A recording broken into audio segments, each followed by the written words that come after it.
So here's a couple of frustrations and a couple of things I changed in my diet in the first 60 days. What I found frustrating was whenever I went to a supermarket and there was something that I would usually eat, I picked it up and I was now being brainwashed to read the label on everything. And I'd instantly go to how much fat was in the product and look at the protein. I go, oh, there's a lot more fat than protein, so this is obviously not good for me. I put it back, and I would get um, a lesser of interest product, if you will, to put into my diet.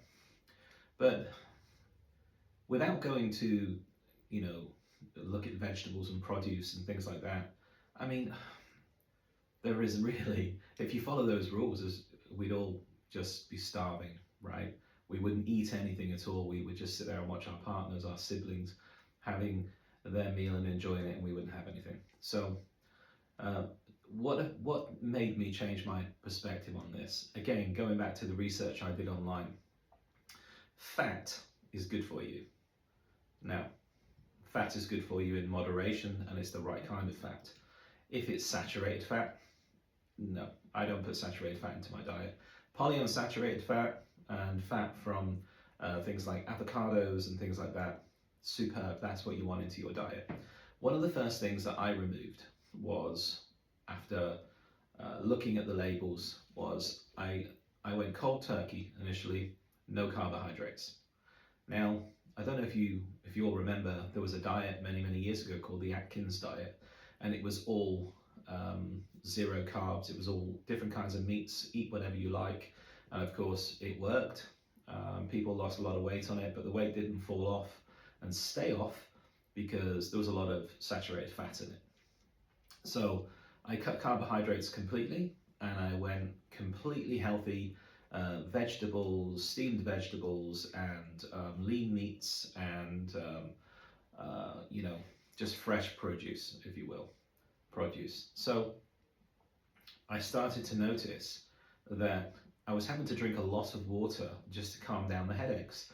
So I thought, my body doesn't understand that I'm no longer going to provide the carbohydrates, but why is carbohydrates affecting me so much?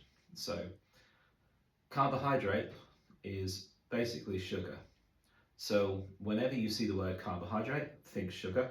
If you see a donut, think sugar. Bread, think sugar.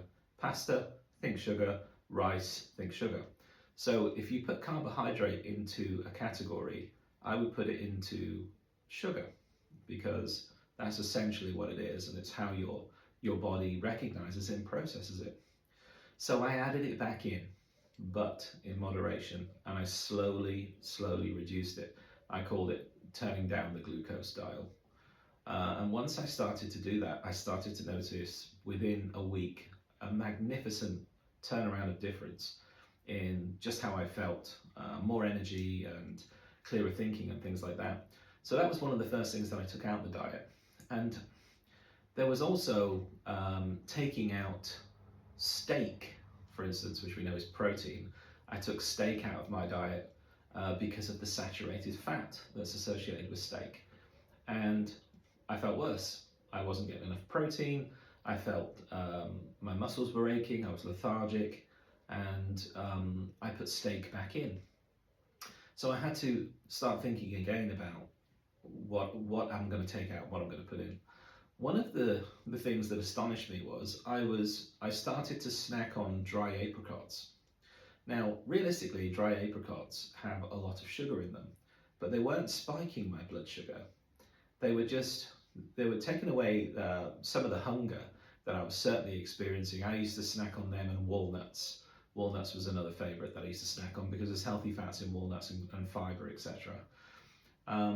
But putting in something that has sugar, that never spiked my blood sugar, and then taking something out that's got saturated fat that made me feel worse, just completely turned my mind upside down. But there's a couple of things that I did initially in my 60-day journey. So if you followed along this far, it's wonderful. If you've never seen an A1C test, a blood test confirming type 2 diabetes, please go to my website, jasonlambertononline.com, and you can see it on the homepage. And you can also see the before and after A1Cs after my 60-day journey. So next time, who knows what's in store? See you then.